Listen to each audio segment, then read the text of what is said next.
Three. Hello, we're here with the 15-minute radio show with Abdiel Leroy and Brother Jay. Abdiel, welcome to the 15-minute radio show. Can you tell us something, who you are and what brings you here in the show? Okay, well, I'm here because you very kindly invited me to come on with you, and I'm most honored to share this time with you, Brother Jay, and with the listeners. And I'll begin by standing before the throne of the Most High with you and the listeners. Yeah. Yahweh, go thou with us and ahead of us in this endeavor. Send forth your light and truth to guide us and bring us to your holy mountain, the place where you dwell. From heaven we decree upon this show, its participants and its listeners, your promise. Do not touch my anointed ones. Do my prophets no harm. And we bestow upon it the promise that this seed shall fall in good soil. Abba, through your beloved Son, Jesus Christ, our Savior, Captain, brother, and friend, bless us and keep us. Make thy face to shine upon us and give us everlasting life. So be it.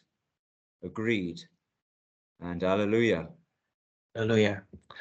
Thank you, Abdiel. This is so good, and one of the things why I reached out to you is the books you've written, and the latest book, Know Your Spiritual Rights. It's so important. It speaks about the times we're in, and we're in a period 5 years after the start of COVID. In March 2020, they declared the COVID pandemic. And I don't know how you look back on it, but for me, it's been quite a journey. It took me a while to realize that, the so-called pandemic wasn't really what they said it was. It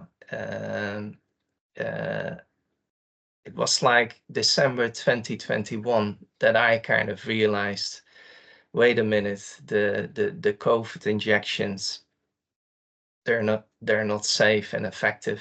Far from it. It's the opposite, And I just wondering, when was it when you found out, wait a minute, this whole COVID pandemic isn't really what they say it is?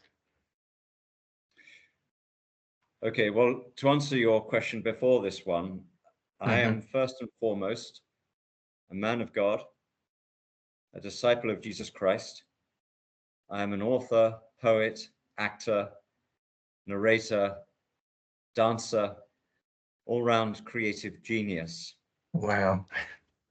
I identify as a taco-eating gringo living somewhere south of Texas under a blue roof. And one reason I'm not in Britain right now is because of the insidious creep of Orwellianism, if I can use that word. Yeah. That began in 2020. And there was some background anxiety initially about the so-called virus. Yeah. And I remember listening to a radio program on NPR, I think it was Ira Glass, and he was interviewing this guy who was coughing his guts up and saying, oh, my lungs are turning to glass. And that sounded scary. But that anxiety went into the background pretty quickly. And what became terrifying was the insidious advance of this totalitarian agenda. Perhaps the first major experience of that for me was the British government issued a so-called consultation paper. And if you track these consultation papers, they're only policy papers disguised as consultation. Yeah. Because they don't take, I mean, it's just a pretense at representation. And this consultation paper, well, first of all, it began with 2 outright lies. COVID-19 is the greatest threat this country has faced in peacetime history. That was the opening sentence of it. And then the very next paragraph was another lie.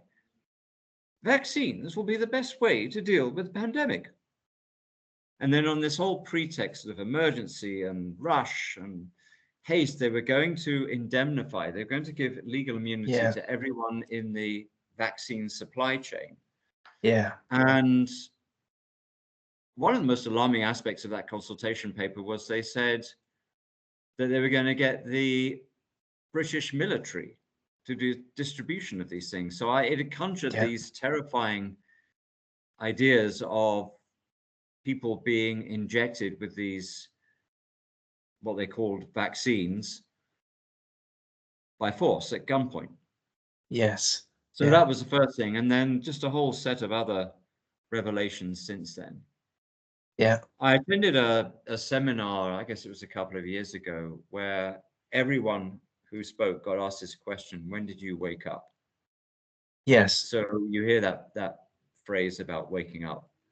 Yeah. And so for a lot of people, it was COVID, and a lot of people say it was 9/11. Yeah.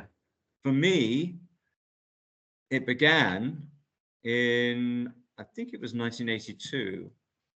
And that was when Mrs. Thatcher ordered a submarine attack on an Argentine ship. Wow. Called the Belgrano. Yeah. So that's going back quite a ways now. But yeah, over time, it's just been one alarming thing after another. But COVID was the most alarming thing, because I remember listening to an interview with John O'Looney, the funeral director, who's been instrumental in exposing some of this stuff. Yeah. And he was talking about these mega prisons that were being built in England or in Britain, and obviously as facilities to warehouse dissidents. And at that point, I couldn't sleep through the night. My heart was racing and it wouldn't slow down. So those series of realizations, and on an almost weekly basis, there's something I observe or hear about, and I gasp because it's so unbelievably horrifying. Yeah. And this is the enormity, it's like before COVID, I was already researching a lot of topics. I kind of knew about the New World Order, the idea that you've got these international powers, the NGOs of this world, who are looking for supernatural powers. They're beyond nations, beyond governments. So it's kind of an awakening process, isn't it? But COVID really accelerated everything. It's like, if you think about it, it's like the enormous scale, and what you mentioned, like it was a military operation. It was one of the biggest military operation. If you just think about the amount of people who've been lined up and have taken the injections, it's just incredible if you think about it. Here in the UK, for example, the statistics are that what is it?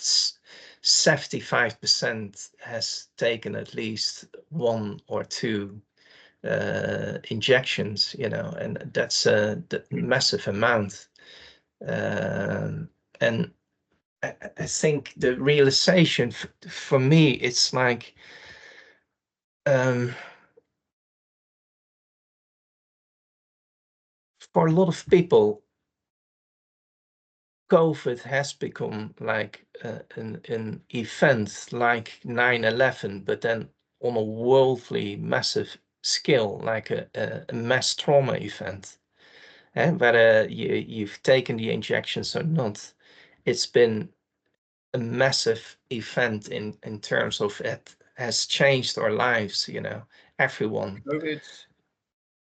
COVID was a ritual, a Yeah. worldwide ritual of human sacrifice. Mm.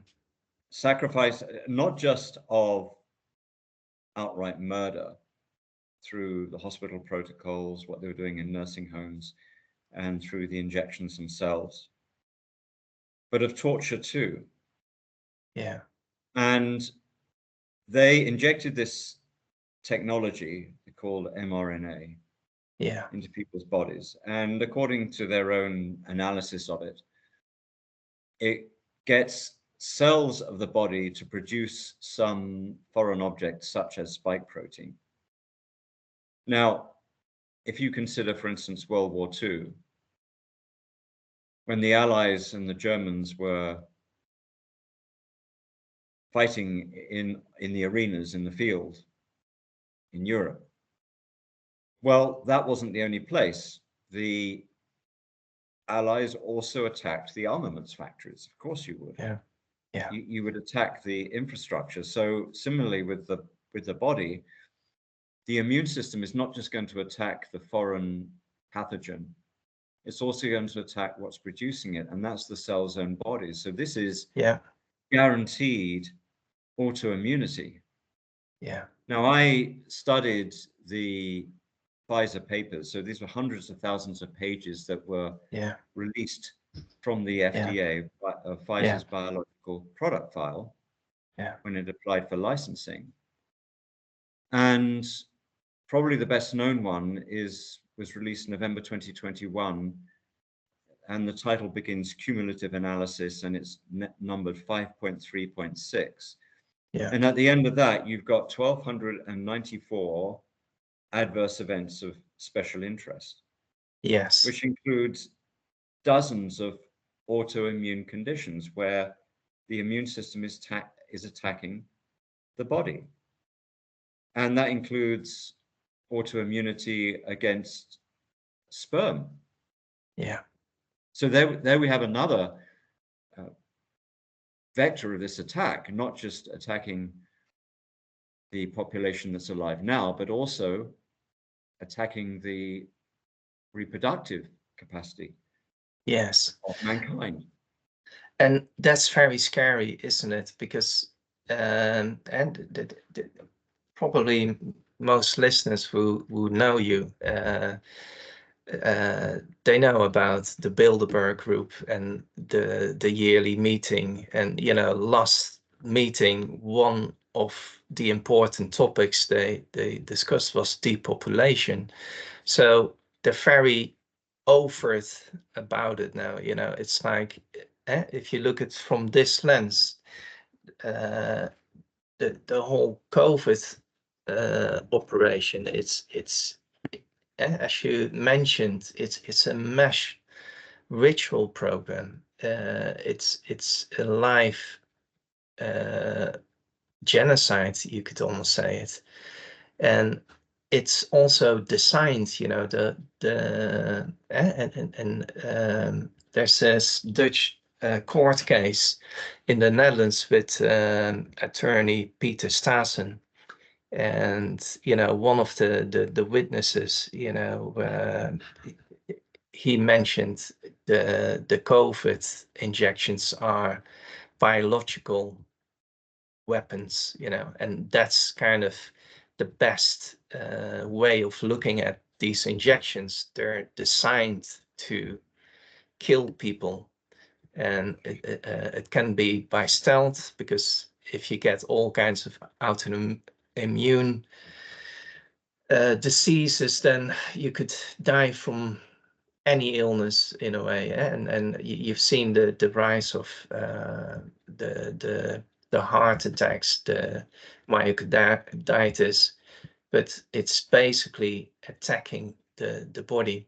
And I just want to bring this up a level, because we we went straight into the deep end, and I do apologize for this, but it's almost like, you know, we're drawn to the real bit, isn't it?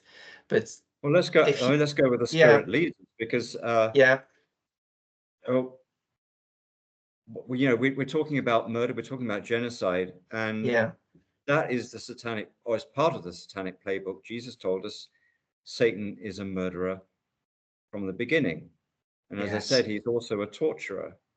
yeah, And you were describing the so-called vaccines as kill shots, but you and I, we're Christians, we can also see this from a spiritual and a metaphorical standpoint, that these needles are like snake fangs. yeah, gosh, And so this brings me back to, I mean, this is something that sort of paradoxically is encouraging to me, because from pretty much the beginning of COVID, I have invoked the scene described in Exodus chapter 7, I think it is, where Moses and Aaron are before the court of Pharaoh, and Aaron throws down his staff and it turns into a snake. mm, And then Pharaoh's sorcerers imitate the act, and then Aaron's snake eats their snakes. So this suggests to me the victory of truth tellers and true prophets mm, over the sorcerers and magicians of the pharaohs of this age. And of course, we usually think of the snake as embodying, I mean, it's a symbolic animal of Satan. It is yeah, venomous.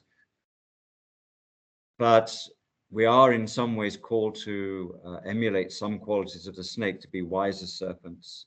yes, For instance, Moses used snake imagery as a healing yeah, mechanism in the wilderness. And yeah, so the lethal bite of truth tellers overcomes the lies and the poisons of the uh, Satan spawn. yeah. And it's so interesting that you mentioned this. You know, I think if you're not a Christian and, you know, you hear us talk, you might think, you know, we're totally bonkers. First of all, to question the whole COVID narrative, and second of all, to talk about Satan, okay? Because for most of my life, I've been a non-Christian, okay? So I made my COVID journey, my COVID truth awakening led me also to come to the truth of Christ. So it led me to Christ. It led me to become a born again Christian as well. That's I would say the only positive out of the whole COVID period is the fact that I found Christ, and you know, so in my truth discovery journey, uh, not only I discovered the truth about COVID and many other things, because as you said, you mentioned 9/11. I already knew that 9/11 was an inside job, how they called it. But if you delve even deeper into it, and I could highly recommend, you know, the latest presentations of David A. Hughes, and you know, you get the 9/11. I can't recall his Substack exactly, but you know, I'll leave the links in the program description. Yeah, when you You said find David who did you say? David A. Hughes, he How do you spell his last name? Hughes as Hughes.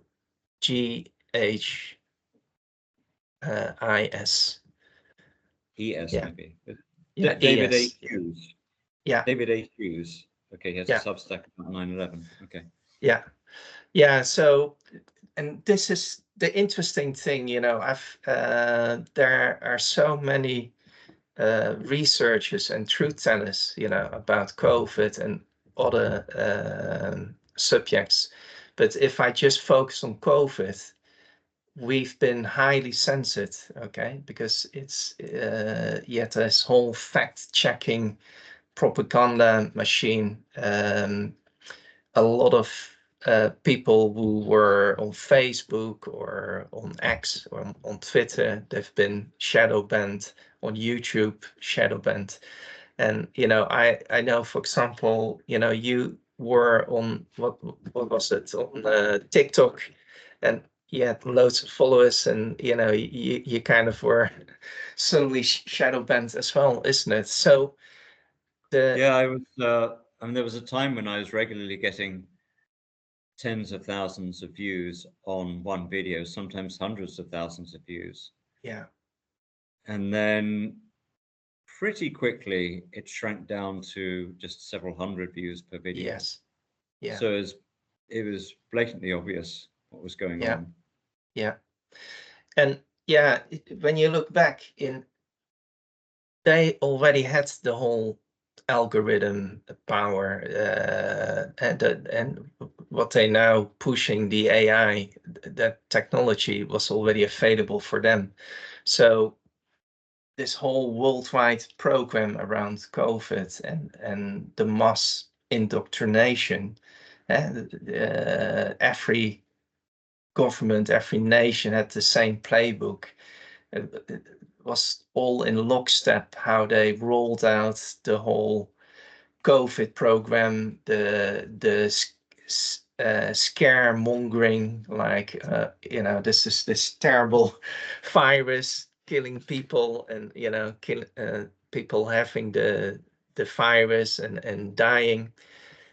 And if you really discover all the truth, and that you realize, you know, it's the same story, the same propaganda machine behind it.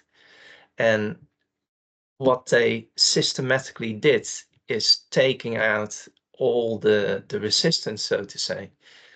And and what is easier than, you know, you might still be able uh, to talk on your platforms, but if they limit your reach, you know, that barely anyone sees your work, then you know, that's very effective, isn't it? And Well, that's it also yeah, causes has a damaging financial repercussions too, yeah, yeah, because I, as an author, uh, the shadow banning, which is approaching 99% on TikTok, for instance. wow, Well, yeah, that causes a proportional reduction in book sales. yeah, yeah, yeah. If we talk about that, you know, um, so I want to ask two questions, you know. So when bit of a rewind, what made you become a writer in the first place? You know, when did you discover that you had a talent for writing?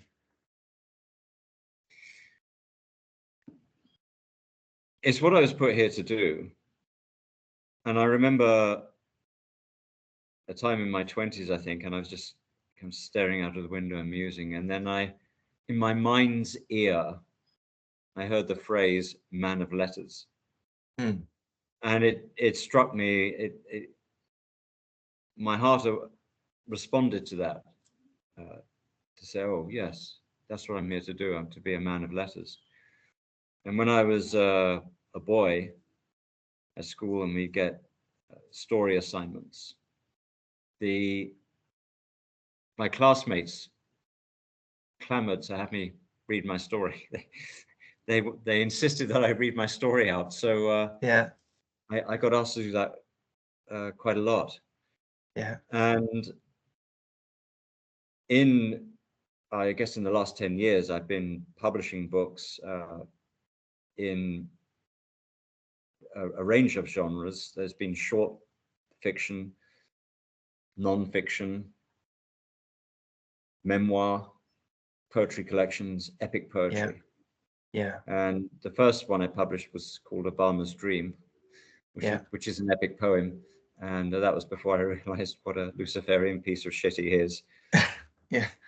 Um, I'm guilty of that as well. You know, when Obama was elected, you know, I was very naive. It was, I can't remember. I must have been in my 30s or something like that. But you know, I was sort of cheering up, yay, first black president. And then later on, if you look back, you're thinking, oh my Lord, you know, it was so naive to believe in precedents and that they would make a change, you know. But yeah, anyway.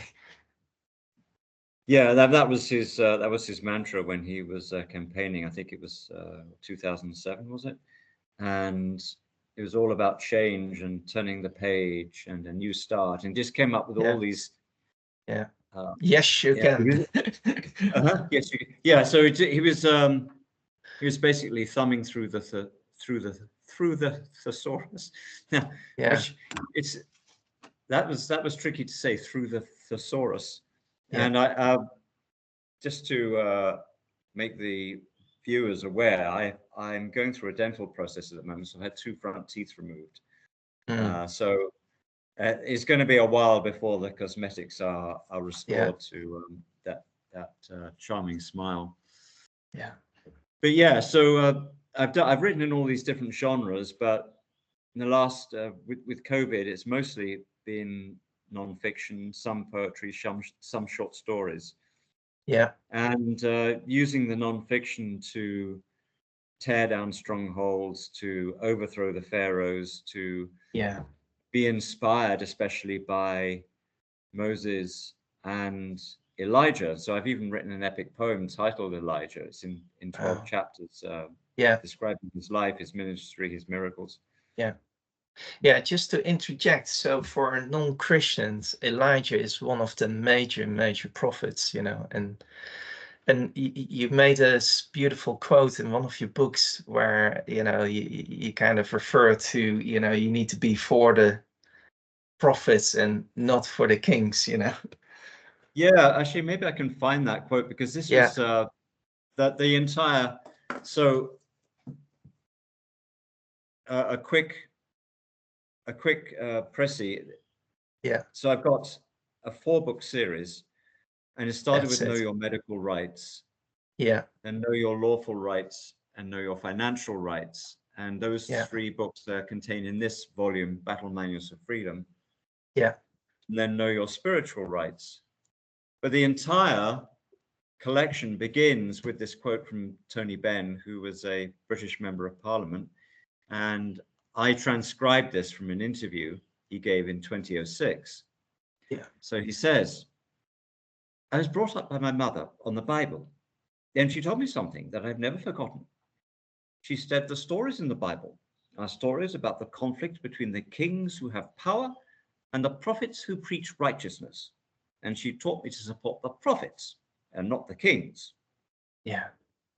Yes. And if I can hijack that quote, because how I see you as a modern day prophet who stands up for truth and calls out the wicked kings of these days, the Boris Johnsons, and what is it, Trump with his warp speed of what is it, you know, the WHO, the United Nations, the Klaus Schwab.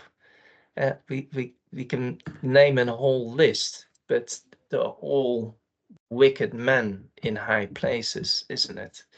And what I found interesting with your books, the battle manuals, you know, for freedom, it's a call for all of us to come to truth, and ideally to come to Christ, because if you realize the power and authority we have in Christ. And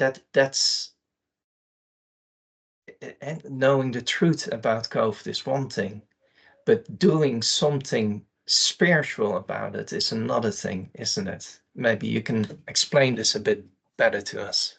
Yeah, so I describe two types of authority. Yeah, And one is the logical authority that we all have, and this is encapsulated in the documentary Straw Man. yeah, Government is a creation of man, yeah, and a creation of man can never be above man. yeah, So, for instance, I am the author of this book. yeah, If I want to change something in it, I am the creator of it. I have the authority to do so. The book doesn't have authority over me.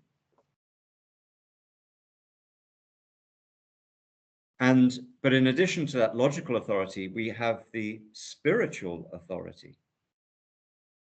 that Jesus says, I have given you authority to trample on snakes and scorpions and to overcome all the power of the enemy.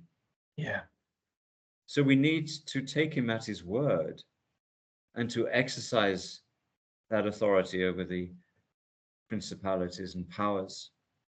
And this is why I come back to Elijah, because when he exercised his authority, we have this phrase, speaking truth to power. You hear people use that phrase all the time, speaking truth to power. Most of the time, what they mean is speaking truth about power yeah, to each other. But Elijah spoke truth to power because he got up in King Ahab's face yeah, and he denounced him and told him that every one of your royal line is going to be slaughtered. And those who die in the country are going to be food for the crows. Those who die in the city are going to be food for the dogs. Jezebel herself, Ahab's queen, yeah, will be food for the dogs at Jezreel. So this is what I want to encourage brothers and sisters in Christ to embody, is that in your face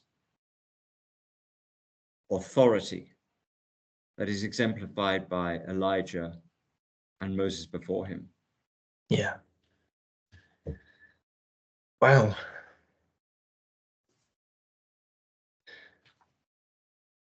How do you see most people nowadays? Are they aware of the battle they're in? What's your experience of, because I struggle with that, because I already struggle with the fact that most people around me, they're still sort of accepting, what sometimes is called, they're referring to normies or whatever, but this Yeah, is the how I see it. There's a painful mismatch between people who still believe the official government narratives, and it's almost like they're still gripped in the matrix of control, and you could also see it as sort of a feel of evil over them. They're kind of totally blinded for the truth, and they're walking around in denial, from a psychological perspective. One of the best descriptions of this process is called cognitive dissonance, that there is a mismatch between someone's perceived reality and the actual reality.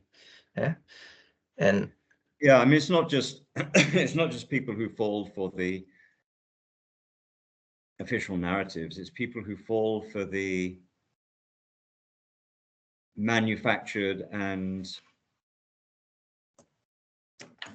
manipulated token opposition yeah, to those narratives. Drink of water. I'm about to cough. yeah, So the real battle I see is that it's between on the one hand, you've got these Luciferian parasite tyrants who are in secret societies and they're conducting ritual sacrifices to their infernal deities. And then you've got the true Christians who see what's going on. So those two groups of people know they're in this spiritual fight, and it's a fight to the death, and the stakes could not possibly be higher.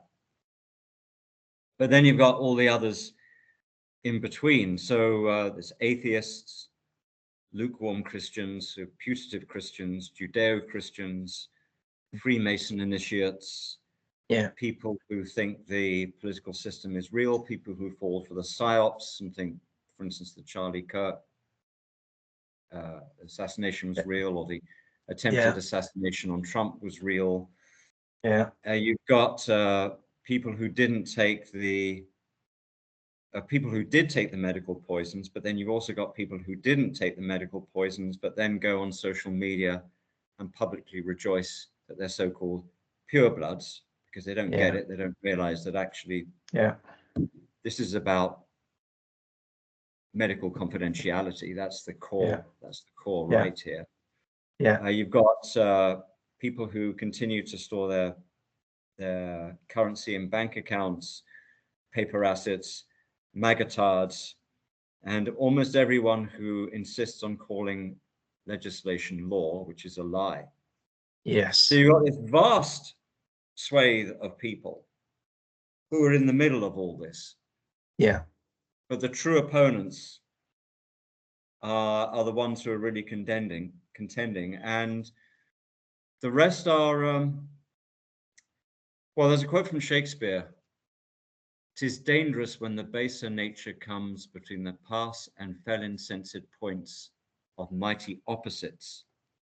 So the people who are caught in the middle, caught in the crossfire, and are going to be the most easily exterminated by the parasite class. And for most people, this will be so hard to stomach, isn't it? It's like, and there are so many layers of deception if you think about it. And you know, the only way to free yourself of that is you need to be very persistent to and willing to seek the truth, isn't it? Because all the different subcategories you described, how I see it, they're all like traps, all snares of the enemy, which is Satan, isn't it? If he can get you to be satisfied with one piece of information, but forget about the rest, or if you know, if you're still stuck in the world and you don't believe in God, you don't believe in Christ, he'll be happy with that. You know, he doesn't really care about it. But it's the ones who are really in Christ and who stand up against the tyranny of this world. These are the real threats to the system, and I call it the beast system, the whole earthly, worldly system, the matrix of control. We can summarize it as a beast system because it's described in the book of Revelation about the end times, and you know, I think the end times is a whole topic in itself, and probably we need to start discussing that in our next show. But that's kind of the times we're living in, isn't it? We're living in end times. The signs are getting clearer, and there is, as you described, there's this huge battle going on between the true, how you really call it, the warriors in Christ, the people who are really seeking Christ and stand in his authority and are willing to fight for truth and fight for justice and fight for their God-given rights, you know, and it's, your books are eye-opening, you know. It's like the only regret I had was like, I wish I had read this earlier, you know, because it's been quite a lonely process, you know. From 2021 I was searching and searching every day. I kid you not, I find new information. I find new people who've been battling the same battle, because it's been very hard to find people, you know. I only found you in 2024 when I moved from Facebook to Substack. You know, I joined Substack in August 2024, and it seems now such a long time ago, but it's just like a year and a few months. But in terms of Substack, you know, 1 month you can, it's almost like you can find so much information. And just for the listeners who seeing this outside of Substack, Substack is a new social platform, and you know, it has definitely its benefits, but I believe it's also on the scrutiny, on the on the censorship programs as well, you know. But for the moment, it really works, and it really has helped me to find like-minded people like you, and yeah, we've written so much valuable information. But let's bring it back to your books, because your books, especially the last 4 books, you know, and the battle manuals and Know Your Spiritual Rights, I think they kind of summarize, you know, a lot of what we've been discussing, isn't it? And way more, you know. It started with the information about the COVID injection, and about your rights during the medical tyranny.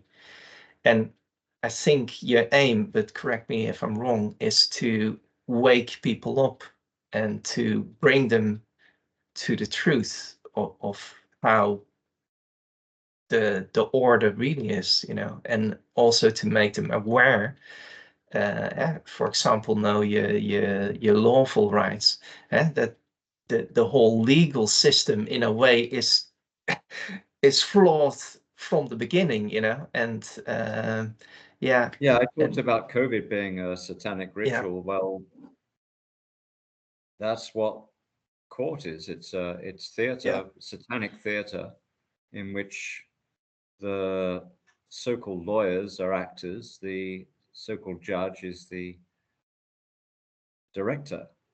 yes, wow. and, and that's a kind of a brilliant metaphor to really understand the lives, or the lives we're living, you know, the lives and lives, you know. Just because if you look at what's going on, it's almost like, if people still watching mainstream media, best way to see that it's a theater production, isn't it? And that's also, you know, I've been looking into false flags events, like, and you had a recent one with what is it, the Sandy Hook uh, mass shooting. Yeah. Well, as I put in my, I've written 3 articles now on Sandy Hook on Yeah, Substack, and yeah, I was in a Shakespeare workshop with, this was in the 1990s in New York City, with a guy called David Cole Wheeler, who it turns out is both star and spear carrier of Sandy Hook, because he's posing as a grieving parent who lost his 6-year-old son, Ben, who was yeah, allegedly one of 20 kids shot to death on that day. Yeah. So he's got Yeah. that one role going on. And he's just been, and he was awarded a 160, he and his wife, Francine, also an actress, were together awarded $165 million as part Incredible. of the the lawsuit against Alex Jones. But that was only one of his roles, because his other role was Sloppy Sniper. Yeah. So Sloppy Sniper was this guy in army surplus gear, walking back and forth in front of television cameras, trying not to be seen too closely, dodging behind vehicles, holding his machine gun upside down, and being completely inept. Well, that too was David Cole Wheeler. So he was both a grieving parent, and on the very afternoon of Sandy Hook, there he is walking back and forth in front of the cameras, wearing sunglasses and trying not to be too conspicuous. Yeah. And being deliciously inept. So he is perhaps the linchpin of this whole thing. So the linchpin, would, I think that metaphor is used to, is the pin that attaches a wheel to an axle. Yeah. So once that linchpin is exposed, the wheels come off. That's it. And if I read your article just the other day, and watched one of the videos you're referring to, this guy Win or so, and Win Young, and it's on Rumble. It's like a 40 or 50-minute scrapbook video and documentary, and it's hilarious in a way if it wasn't so serious, because if you think about it, it's like just from the average blow actually believing that there is this mass shooting, if you can imagine that there was in fact a boy and shooting a whole reception class, including the teachers, it would be terrible and whatsoever. But if you're doing the research, and for you there's a personal connection, because this guy, he was a fellow actor, isn't it? And I don't know how I didn't even realize. I didn't even know he had a Sandy Hook connection until last year, when the attorney Win Young brought my attention to it. Wait a minute, I know that guy.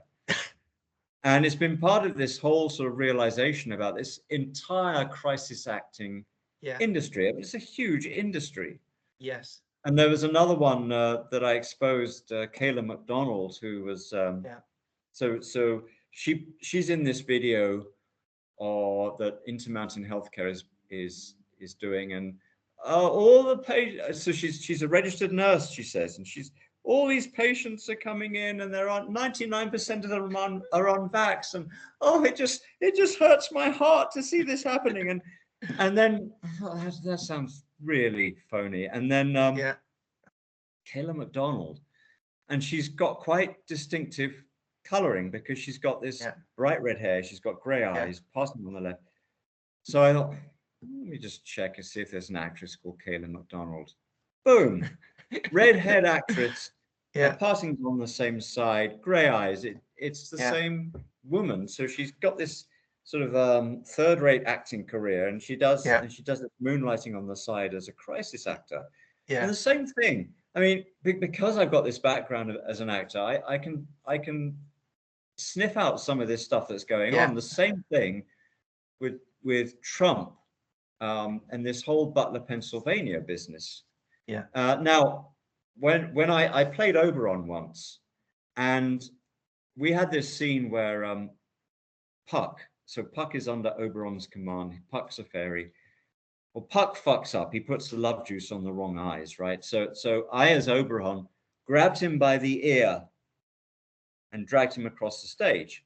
Now, I wasn't really dragging him by the ear. I had my hand cupped over his ear, and then he sold the injury. But you sell the injury. This is like stage combat 101. You stage the injury on the upstage side. You stage it on the side the audience cannot see. So we as video watchers, seeing Trump on the podium, Yeah. This injury happens on the upstage side. Not only that, but before those shots ring out, he's pointing at the billboard to his right, so they can concoct this narrative. Oh, he turned his head just at the last moment. And no, his head was turned to one side for quite some time, and the shots didn't ring out. The cue was late. The cue was late, so he repeated what he said about that billboard on his right. Yeah, yeah. And then you've got all these people behind Trump in the bleachers or whatever, and the shots ringing out, and they're kind of like just sitting there like, oh, my life is under threat. Okay, I'll hold a paper sign up over my head. And so again, I've done some stuff in film and videos and stuff. Well, you do several takes. So my question is, what take were they on for those extras to be so bored by the whole thing? Yeah. And then you've got those chubby little girls posing as Secret Service agents. They're standing in front of the car and they're looking around like this, and then they've got their guns out, and then they're holstering their guns. And oh shit, which side is it? Oh, can't get her gun into the holster. Yeah. I mean, the whole thing is so. I mean, it's worse than community theater. And then they're putting this on the world stage.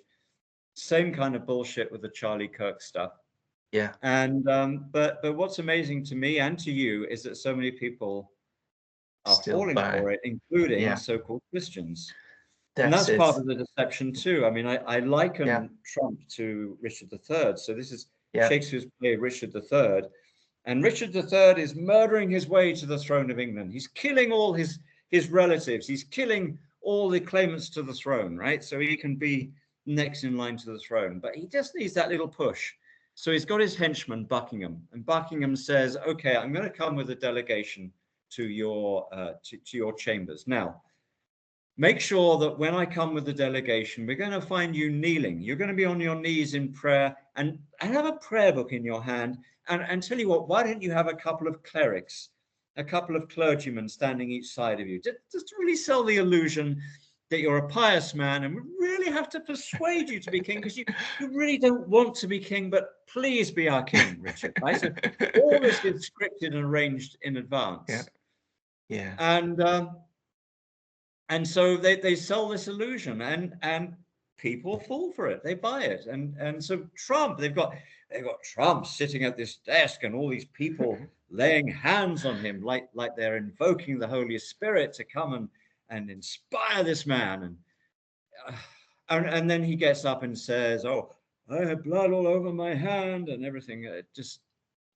Come on. Abdiel, I'm so sorry, but we need to carry over into.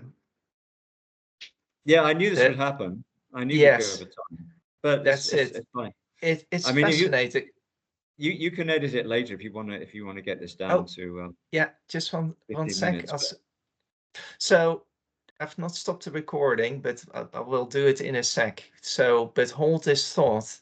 So in our next episode, we'll continue our exploration about false flags, because it might be a very interesting topic, and also to help people into the realization, because if you can accept one lie, it can bring you to the truth, isn't it? If you start to realize, wait a minute, in this whole Sandy Hook event, I know this actor, that already debunks the whole thing, isn't it? Because this actor who played not only a bereaving father of a 6-year-old, but he also played an FBI sniper. It's just too ridiculous for words.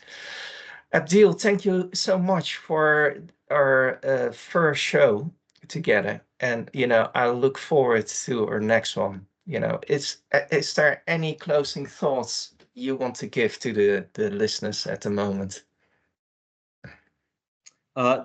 It's been fun. I look forward to the next one, and you can get, if you go to my website, poetprophet.com, you can get a free download of Battle Manuals for Freedom as an ebook. And, but better yet, get the paperback and support my work.